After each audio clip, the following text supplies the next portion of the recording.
నమస్కారం. దూరదర్శన్ వార్తలకు స్వాగతం. నేను సరిత. ముందుగా ఈనాటి వార్తల్లోని ముఖ్యాంశాలు.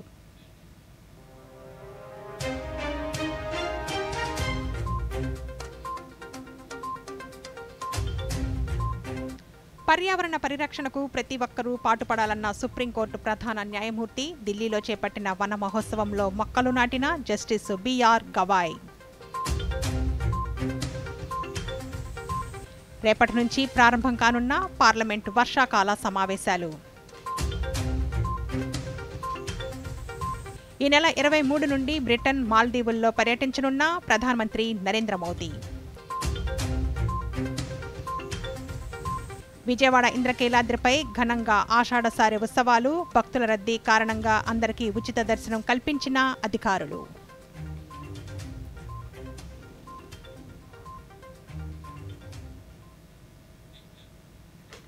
ఇక వార్తలోని వివరాలు. పార్లమెంటు వర్షాకాల సమావేశాలు రేపటి నుండి ప్రారంభం కానున్నాయి. వచ్చే నెల 21వ తేదీ వరకు ఈ సమావేశాలు జరగనున్నాయి. ఈ సమావేశాల్లో భారతదేశ భౌగోళిక వారసత్వ ప్రదేశాలు, భౌగోళిక అవశేషాల సంరక్షణ బిల్లుతో సహా పలు కీలక బిల్లులను కేంద్ర ప్రభుత్వం ప్రవేశపెట్టనుంది. వర్షాకాల సమావేశాల ప్రారంభాన్ని పురస్కరించుకొని పార్లమెంటరీ వ్యవహారాల శాఖ మంత్రి కిరణ్ రిజిజు మాట్లాడుతూ ప్రతిపక్షాలు నిర్మాణాత్మకంగా వ్యవహరించాలని సూచించారు. ప్రతిపక్షాలు లేవనెత్తే అన్ని అంశాలను చర్చించేందుకు ప్రభుత్వం సిద్ధంగా ఉందని తెలిపారు. అయితే సభను అడ్డుకోవడం ఇటీవల కాలంలో సాంప్రదాయంగా మారిపోయిందని, దీనిని విడనాడి ప్రజా సమస్యలపై ప్రతిపక్షాలు చర్చించాలని కోరుతున్నామని పేర్కొన్నారు.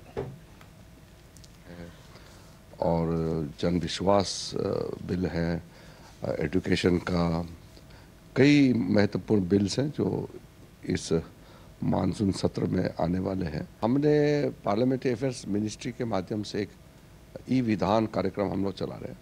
तो सिर्फ पार्लियामेंट में नहीं, हमारे देश में जितना विधानसभा है सब में पूर्ण रूप से डिजिटल हो. तो मेरे मंत्रालय स्टेट के असेंबलीज के स्पीकर के साथ तालमेल करके असेंबलीज में भी पूरा ई विधान का वन नेशन वन एप्लीकेशन इस कंसेप्ट में हम लोग ने लागू किया है. तो अब सारा देश में जितना हमारा असेंबलीज है वो सब. పార్లమెంటు వర్షాకాల సమావేశాలు రేపటి నుండి ప్రారంభమవుతున్న నేపథ్యంలో కేంద్ర ప్రభుత్వం ఈరోజు అఖిలపక్ష సమావేశం నిర్వహించింది. ఈ సమావేశంలో పార్లమెంటు సమావేశాలు సజావుగా జరిగేలా చూడాలని ప్రధాన ప్రతిపక్షంతో సహా ఇతర పక్షాల నాయకులకు కేంద్రం విజ్ఞప్తి చేసింది. సమావేశాలకు సంబంధించిన ఎజెండాపై అన్ని రాజకీయ పార్టీల నుండి సహకారం, ఏకాభిప్రాయాన్ని కోరింది. ఈ సమావేశానికి ప్రధాన ప్రతిపక్షం కాంగ్రెస్ పార్టీతో సహా ఇతర పార్టీల పార్లమెంటరీ పార్టీ నాయకులు హాజరయ్యారు.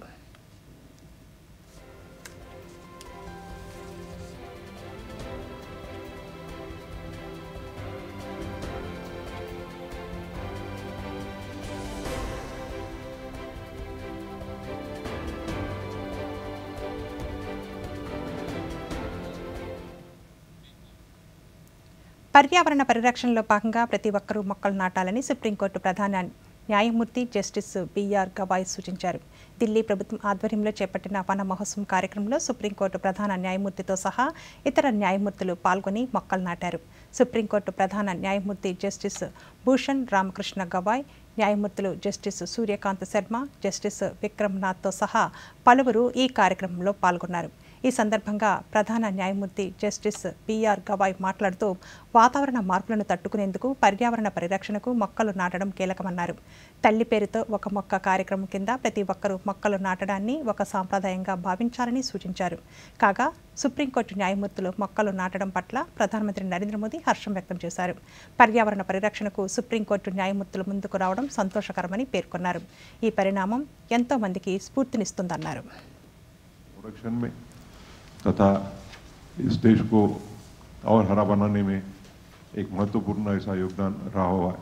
देश का विकास तो होना ही चाहिए, उसके बारे में कोई दुमत नहीं हो सकता. But development at what cost? And therefore the supreme court has developed the concept of sustainable development. Development होते समय आज की जो अपनी संपत्ति है, जो वन है, अपने जो धरती है, उसका सिर्फ अपना हक नहीं, अपना ही हक नहीं है, तो अपने आने वाले जो पीढ़ियाँ है, आने वाले जो जनरेशन्स है, उनका भी उतना ही उसके ऊपर हक. ప్రధానమంత్రి నరేంద్ర మోదీ ఈ నెల 23-24 తేదీల్లో బ్రిటన్లో పర్యటించనున్నారు. ఇది మోదీకి 4వ అధికారిక పర్యటన కానుంది. అనంతరం ప్రధాని జూలై 25-26 తేదీల్లో మాల్దీవుల్లో పర్యటించనున్నారు. ఆ దేశ అధ్యక్షుడు డాక్టర్ మహ్మద్ మొయిజు ఆహ్వానం మేరకు ప్రధానమంత్రి మోదీ మాల్దీవుల పర్యటనకు వెళ్లబోతున్నారు. ఇది ఆయనకు 3వ మాల్దీవుల పర్యటన. అధ్యక్షుడు మొయిజు మాల్దీవుల్లో అధికారం చేపట్టిన తర్వాత ప్రధాని మోదీ మాల్దీవుల పర్యటన ఒక విదేశీ దేశాధినేత తొలి పర్యటన కానుంది. యూకే పర్యటన సందర్భంగా ప్రధాని మోదీ ప్రధానమంత్రి కీర్ స్టార్మర్తో వివిధ అంశాలపై చర్చించనున్నారు. ప్రాంతీయ, ప్రపంచ సమస్యలపై ఇద్దరు నాయకుల మధ్య చర్చలు జరగనున్నాయి.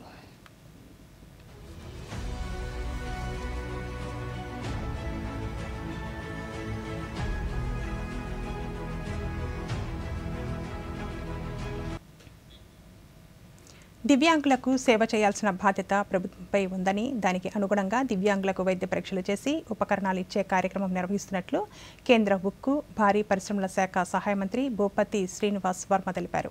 పశ్చిమ గోదావరి జిల్లా పాలకొల్లులో నిర్వహించిన దివ్యాంగుల వైద్య శిబిరాన్ని రాష్ట్ర జలవనరుల శాఖ మంత్రి డాక్టర్ నిమ్మల రామానాయుడుతో కలిసి కేంద్ర మంత్రి ప్రారంభించారు.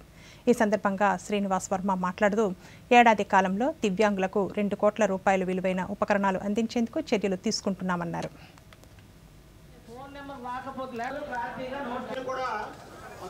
కొంతమంది వ్యక్తులకి మనం చేయూతనివ్వాలనేటువంటి ఆలోచన. ఢిల్లీలో ఉన్నటువంటి అధికారులతో మాట్లాడి, ఏదైతే ఎల్ఎంకో ప్రతినిధులు ఉన్నారో వారితో మాట్లాడి, మిగతా 6 అసెంబ్లీలు తర్వాత చూద్దాం. ఎట్టి పరిస్థితుల్లో ఇది ఆదివారం నాడు 20వ తారీఖున పాలకొల్లులో జరిగి తీరాలని నేను అధికారులకు చెప్పాను. ఎందుకంటే రామానాయుడు గారికి ప్రత్యేకమైనటువంటి ఇంట్రెస్ట్ ఇది. ఆ తర్వాత మళ్ళీ ఆయన అందుబాటులో ఉండకపోవచ్చు, నేను అందుబాటులో ఉండకపోవచ్చు. ఎట్టి పరిస్థితుల్లో పాలకొల్లు జరపాలి అనేటువంటి నిర్ణయం తీసుకోవడం. నేను ఈ సంవత్సరానికి చెప్తున్నాను, నేను 5 ఏళ్ళకి చెప్పట్లే. 2 కోట్ల రూపాయలు దివ్యాంగుల కోసం ఖర్చు పెడతాను. రామానాయుడు గారు నాకు అనేక విషయాల్లో స్ఫూర్తి. ఇందాక చెప్పారు, మా నాన్నగారి పేరుతో ట్రస్ట్ ఏర్పాటు చేశాను. దానికి స్ఫూర్తి కూడా ఆయన ఏర్పాటు చేసినటువంటి ధర్మారావు గారి ఫౌండేషన్ ఏర్పాటు చేసి 100 మంది వికలాంగులకి నెలవారీ బియ్యం ఇవ్వడం, కొన్ని సందర్భాల్లో దుస్తులు ఇవ్వడం. ఈ విధంగా అంటే డబ్బు సంపాదించుకోవాలి, దాచుకోవాలి, నిలవేర్చుకోవాలి అనేటువంటి ఆలోచన లేనటువంటి వ్యక్తులు మేము.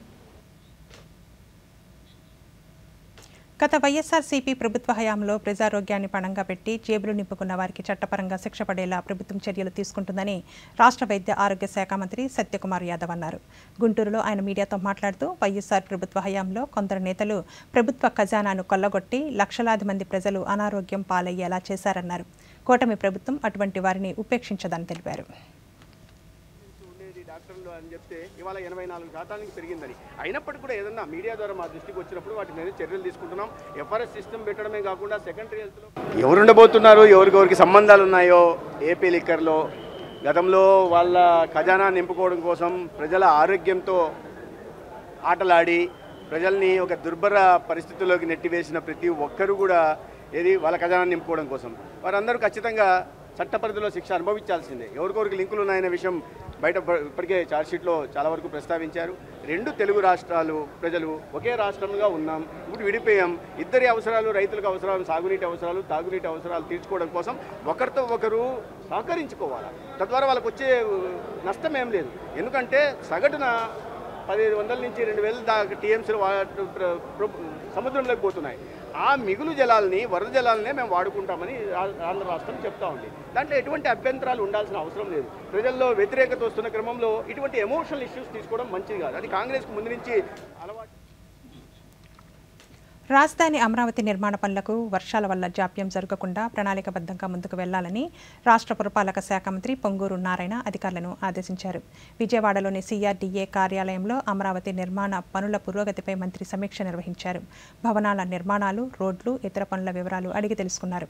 అమరావతి నిర్మాణంలో కార్మికుల విధుల్లో ఉపయోగిస్తున్న మిషనరీ గురించి అధికారులు మంత్రికి వివరించారు. ఈ సందర్భంగా మంత్రి మాట్లాడుతూ, సాంకేతికతను పెద్ద ఎత్తున ఉపయోగించుకొని పనులు త్వరితగతిన పూర్తయ్యేలా చూడాలన్నారు.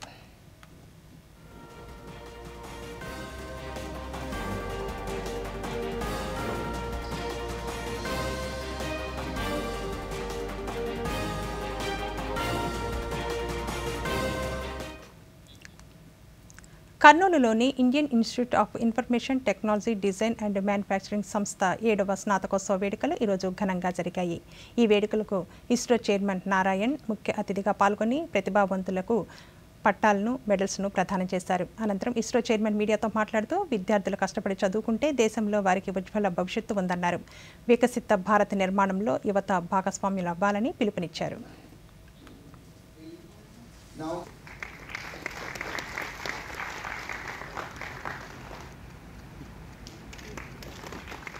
It's a great honor and privilege to be in IIIT DM for participating as the chief guest in the 7th convocation. And you know, this is one of the very premier institute in the country, doing great service to the student community, grooming them in improving their overall personality, improving their professional capability, and making them as a good human being for contributing to our country, to make our country as a developed country. So on this occasion I can only say that let me pray the Almighty to shower the blessing on this institute to become much greater heights, also to contribute for the student community and our country. అఖండ గోదావరి ప్రాజెక్టులో భాగంగా తూర్పుగోదావరి జిల్లా నిడదవోలు మండలం తిమ్మరాజుపాలెంలో కొలువై ఉన్న కోట సత్తెమ్మ ఆలయాన్ని అభివృద్ధి చేయనున్నట్లు రాష్ట్ర పర్యాటక శాఖ మంత్రి కందుల దుర్గేష్ తెలిపారు. ఆషాఢ మాసాన్ని పురస్కరించుకొని ఈరోజు శాకాంబరి అలంకారంలో భక్తులకు దర్శనం ఇచ్చిన కోట సత్తెమ్మను మంత్రి దర్శించుకున్నారు. ఈ సందర్భంగా మంత్రి మాట్లాడుతూ గోదావరి పరివాహక ప్రాంతంలో ఉన్న అన్ని ఆలయాలను అభివృద్ధి చేసి భక్తులకు అందుబాటులోనికి తీసుకువచ్చేందుకు ప్రణాళికాబద్ధంగా కృషి చేస్తున్నామన్నారు.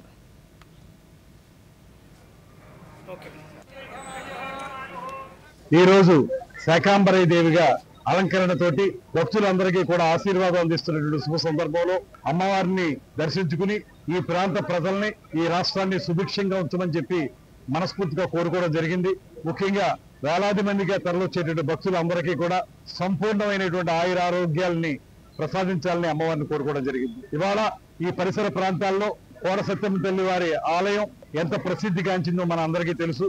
అదేవిధంగా ఇక్కడికి వచ్చేటువంటి భక్తుల సంఖ్య కూడా రోజు రోజుకి పెరుగుతున్నటువంటి సందర్భంలో ఈ ఆలయాన్ని సంపూర్ణంగా అభివృద్ధి చేయాల్సినటువంటి బాధ్యత కూడా ప్రభుత్వం మీద ఉందనేటువంటి మాటని ప్రస్ఫుటంగా నమ్ముతూ రేపు అఖండ గోదావరి ప్రాజెక్ట్ ఏదైతే మనం గోదావరి నదీ పరివాహక ప్రాంతంలో నిర్వహిస్తున్నామో ఆ ప్రాజెక్ట్ లో అంతర్భాగంగా కోట సత్తెమ్మ తల్లి టెంపుల్ దగ్గర భక్తులకి వారి సౌకర్యార్థం కానీ ఇతరత్రా కానీ కొన్ని సౌకర్యాలు కల్పించాలనేటువంటి ఆలోచన కూడా చేస్తా ఉన్నాం. ప్రాజెక్ట్ లో పొందుపరిచాం. త్వరలోనే ఆ కార్యక్రమాలు కూడా ఖరీఫ్ సీజన్లో వరిలో శాస్త్రీయ సిఫార్సులను మించి యూరియా, ఇతర ఎరువులను వినియోగిస్తే రెండో వరి పంటపై దాని ప్రభావం ఎక్కువగా ఉంటుందని నెల్లూరు వరి పరిశోధనా స్థానం ప్రధాన శాస్త్రవేత్త వినీత తెలిపారు. వరి సాగుపై ఉష్ణోగ్రత ప్రభావం, సస్య రక్షణ చర్యలపై తీసుకోవాల్సిన చర్యలపై వరి పరిశోధనా స్థానం, కృషి విజ్ఞాన కేంద్రం, భూసార పరీక్షా కేంద్రం నిర్వాహక అధికారులతో వినీత సమీక్ష నిర్వహించారు. ఈ సందర్భంగా ఆమె మాట్లాడుతూ సిఫార్సులను పాటించని యూరియా వినియోగం, పైపాటుగా భాస్వరం ఎరువులను చల్లడం అనర్థాలకు మూలమవుతుందన్నారు. దీనికి తోడు ఉష్ణోగ్రత అధికంగా ఉన్న కారణంగా లవణాలు పొలం ఉపరితలంపై పేరుకుపోయి చౌడు పరిస్థితి ఏర్పడి తత్ఫలితంగా దిగుబడిపై ప్రభావం చూపుతుందన్నారు. 3 దఫాలుగా నీరు పెట్టి తీసేయడం ద్వారా ఈ లోపాన్ని సవరించవచ్చన్నారు. ఎరువులు అనేది అవసరానికి మించి వేయడం అనేది మంచిది కాదు. ముఖ్యంగా మనం వరి పంటకు చూసుకున్నట్లయితే ఒక ఎకరాకి 105 నుంచి 120 కిలోల వరకు మాత్రమే యూరియా వేయాలి. అంతకు మించి యూరియా వేసినా కూడా మనకు పంటకు అనేది ఉపయోగం లేకుండా మనకు భూమిలోనే ఉండిపోవడం జరుగుతుంది. అంతేకాకుండా యూరియా ఎక్కువగా వేయడం వలన వీళ్ళ మొక్క బాగా పొడవు పెరిగి ముఖ్యంగా ఎడగారు సీజన్లో వరి అనేది బాగా ఎత్తు పెరుగుతుంది. రబీ సీజన్ కంటే కూడా అంటే పడిపోవడానికి అవకాశం ఎక్కువగా ఉంటుంది. అంతేకాకుండా పురుగు తెగుళ్ళ యొక్క ఉధృతి కూడా ఎక్కువ అవుతుంది. కాబట్టి అవసరానికి మించి మాత్రం ఎరువులు వేయకూడదు. ముఖ్యంగా నెల్లూరు జిల్లాలో భాస్వరం నిల్వలు అనేది భూమిలో చాలా ఎక్కువగా ఉన్నాయి. రైతులు ఈ సీజన్లో భాస్వరాన్ని పైపాటుగా వేయడం అనేది ఆపివేయాలి. ఇప్పుడు ఒక చిన్న విరామం. త్వరగా కానీ గురు, ప్లీజ్ త్వరగా. ఇంకో మ్యాచ్ ఏదైనా ఉందా? అలాంటిదే అనుకో గురు, బ్యాంక్ వెళ్ళాలి తాతగారిని తీసుకొని. అవును కదా, వయసు అయిపోయినప్పుడు అప్పుడప్పుడు సహాయం కావాలి మరి. కానీ బ్యాంకింగ్ కాదు. అయినా గానీ ఆర్బీఐ ఉంటుంది సీనియర్ సిటిజన్స్ అందరికంటే ముందని. మీరు 70 ఏళ్లు నిండిన వారైనా మీరు బ్యాంకుకి వెళ్ళలేకపోయినా బ్యాంకు మీ దగ్గరికి వస్తుంది అవసరమైన సేవలతో, అది యోగ్యమైన ధరలకి. సీనియర్ అందరికన్నా ముందు.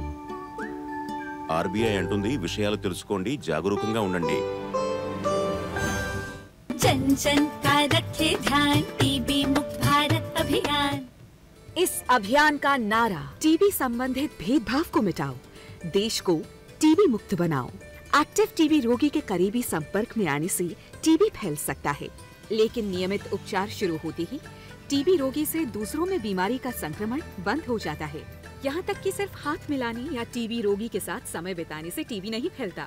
तो बताइए आप, जब टीबी की जांच और उपचार है आसान, तो डर या भेदभाव की कैसी बात? ना शर्माना, ना घबराना, टीबी की जांच करवाना।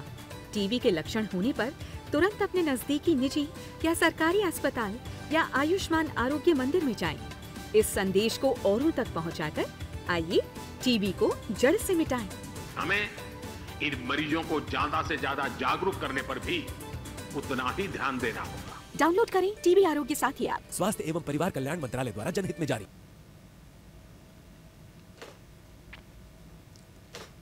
విజయవాడ ఇంద్రకీలాద్రిపై ఆషాఢ సారె ఉత్సవాలు కొనసాగుతున్నాయి. జగన్మాత కనకదుర్గమ్మను ఆడపడుచుగా భావించి సారె సమర్పించేందుకు పలు ప్రాంతాల నుండి భక్తులు వేలాదిగా తరలివస్తున్నారు. దీంతో ఇంద్రకీలాద్రి భక్తులతో కిక్కిరిసిపోయింది. ఈ నేపథ్యంలో కనకదుర్గమ్మ వారి దర్శనం నిమిత్తం విక్రయించే అన్ని టికెట్లను నిలిపివేసినట్లు ఆలయ కార్యనిర్వహణాధికారి కెసి నానాయక్ తెలిపారు. భక్తులందరికీ ఉచిత దర్శనం కల్పిస్తున్నట్లు తెలిపారు. కాగా ఆలయం వద్ద భక్తుల తాకిడి ఎక్కువగా ఉన్న నేపథ్యంలో పోలీసులు పటిష్ట బందోబస్తును ఏర్పాటు చేశారు.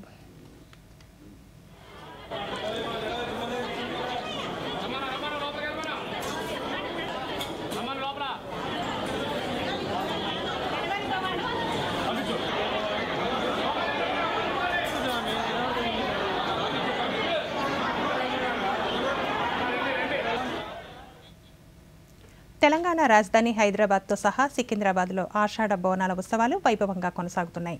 దాదాపు నెల రోజులుగా జంట నగరాల్లోని వివిధ ప్రాంతాల్లో ప్రజలు భక్తి శ్రద్ధలతో బోనాల వేడుకలు నిర్వహిస్తున్నారు.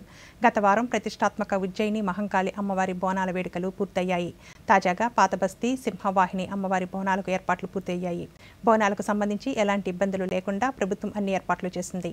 భక్తులు తమ తలలపై బోనాలు ధరించి అమ్మవారికి మొక్కులు చెల్లించుకుంటున్నారు.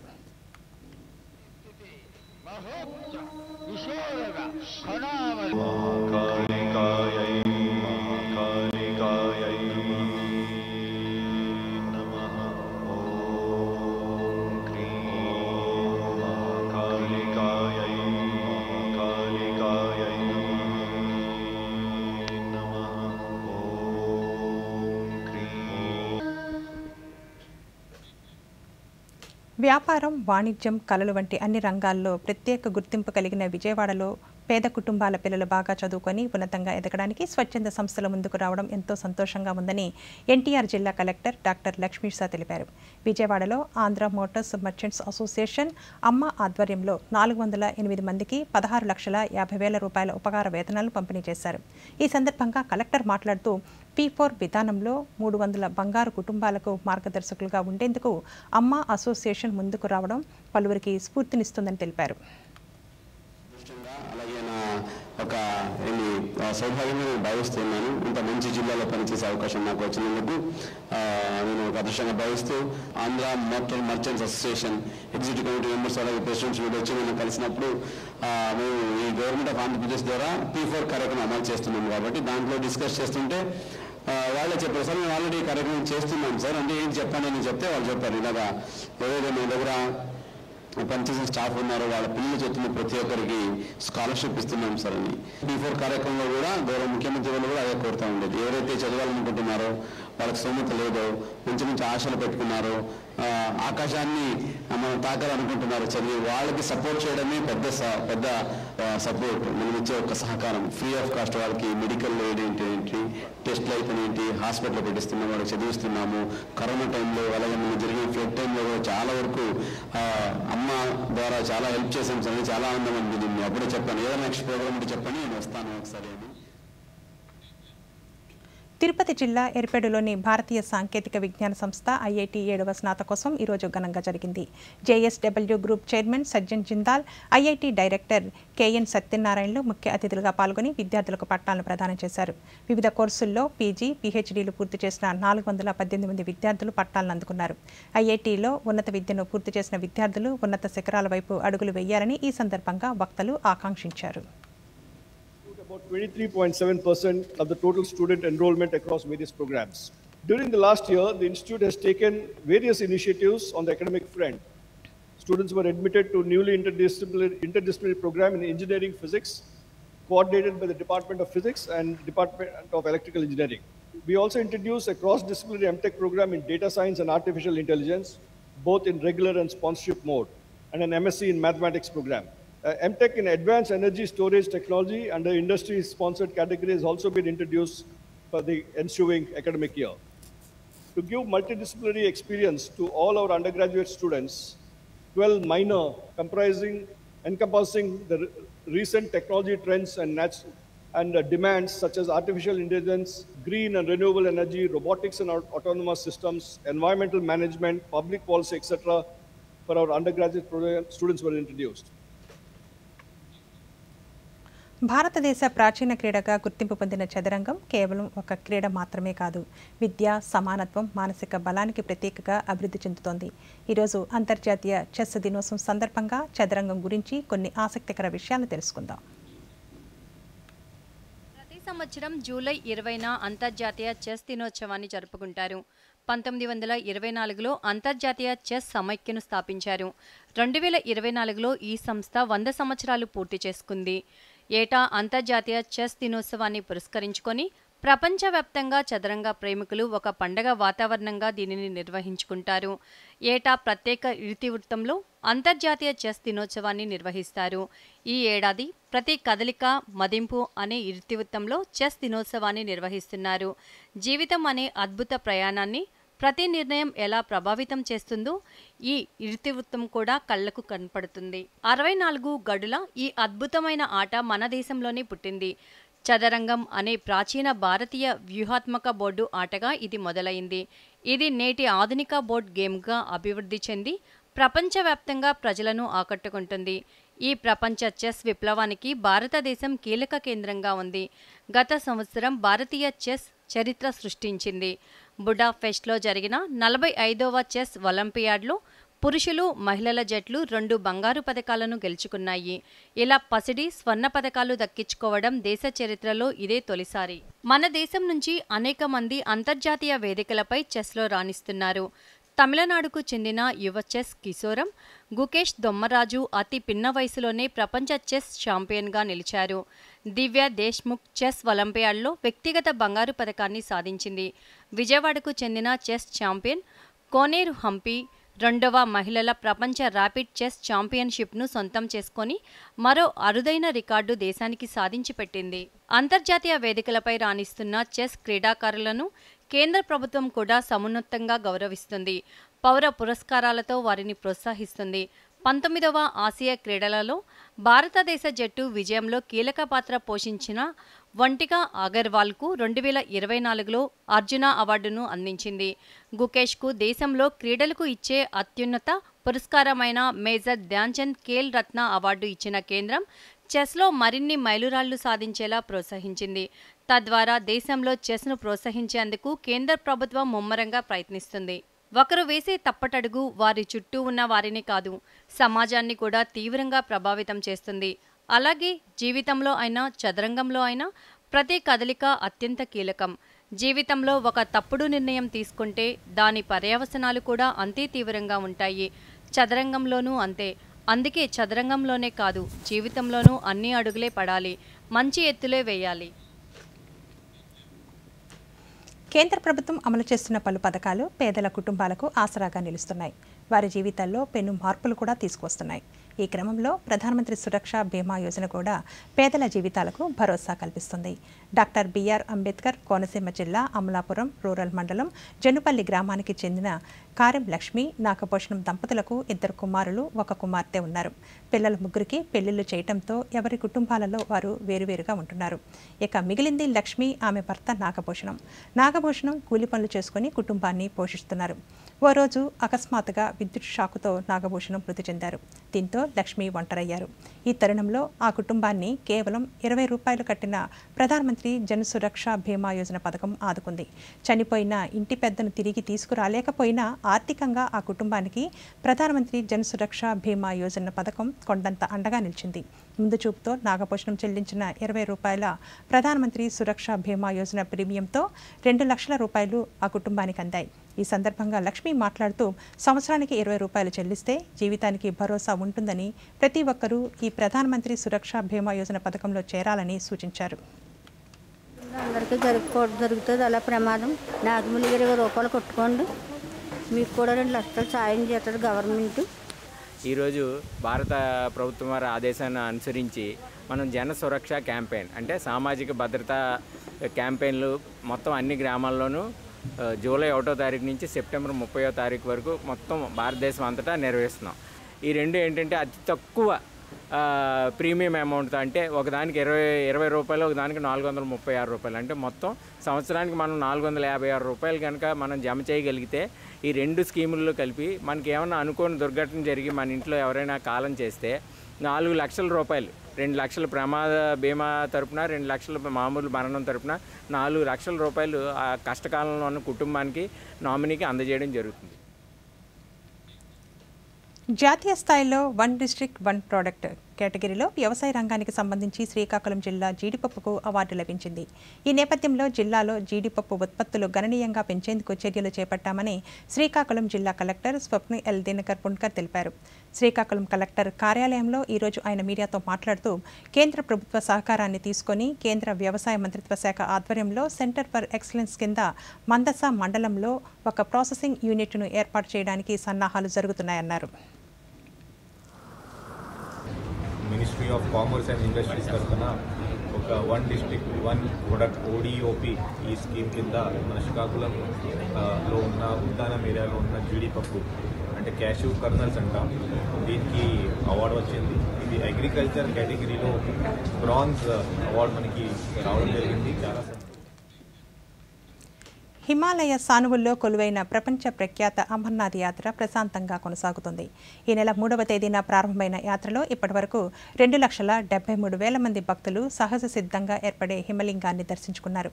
శనివారం జమ్మూలోని భగవతీ నగర్ యాత్రి నివాస్ నుండి 6,365 మంది భక్తులు 2వ కాన్వాయ్లో బయలుదేరారు. యాత్రకు అవసరమైన అన్ని భద్రతా చర్యలు తీసుకుంటున్నామని, భక్తులు సురక్షితంగా గమ్యస్థానాలకు చేరుతున్నారని అధికారులు తెలిపారు.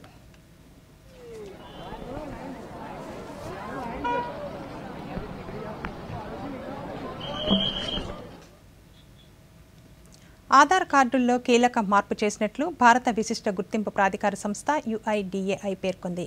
ఆధార్ కార్డులపై ఇక నుంచి తండ్రి, భర్త పేరు ఉండబోదని తెలిపింది. ఆధార్లో వ్యక్తి పేరు కింద ఉండే ఈ వివరాలను తొలగిస్తున్నట్లు UIDAI పేర్కొంది. నిజానికి మొదట్లో తండ్రి, భర్త పేరు ఉండేదని, తర్వాత కాలంలో దీనిని కేరాఫ్గా మార్చినట్లు తెలిపింది. అయితే ప్రజల నుండి వచ్చిన విజ్ఞప్తులను పరిశీలించిన తరువాత ఇప్పుడు తండ్రి, భర్త పేర్లను ఆధార్ కార్డుల్లో పూర్తిగా తొలగిస్తున్నట్లు భారత విశిష్ట గుర్తింపు ప్రాధికార సంస్థ వివరించింది. ఇక నుండి కొత్త ఆధార్ నమోదులో తండ్రి, భర్త వివరాలు సమర్పించాలని కోరబోమని తెలిపింది. అలాగే పుట్టిన తేదీకి బదులు ఇక నుండి కేవలం పుట్టిన సంవత్సరాన్ని మాత్రమే నమోదు చేయనున్నట్లు వివరించింది. ఈ మేరకు UIDAI డిప్యూటీ డైరెక్టర్ హిమాంశు ఉత్తర్వులను జారీ చేశారు. ఈ మార్పులు ఈ నెల 18వ తేదీ నుండే పూర్తి స్థాయిలో అమల్లోనికి వచ్చాయని తెలిపారు.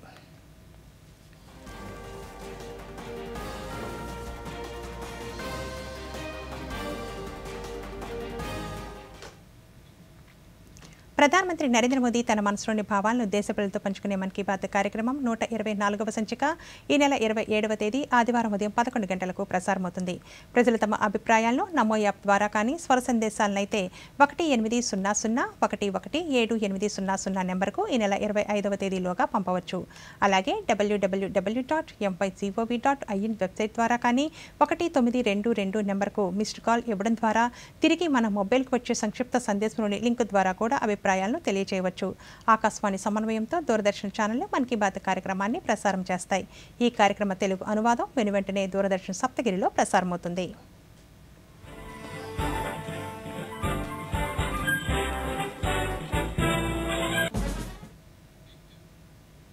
ఈ వార్తలు ఇంతటితో సమాప్తం. నమస్కారం.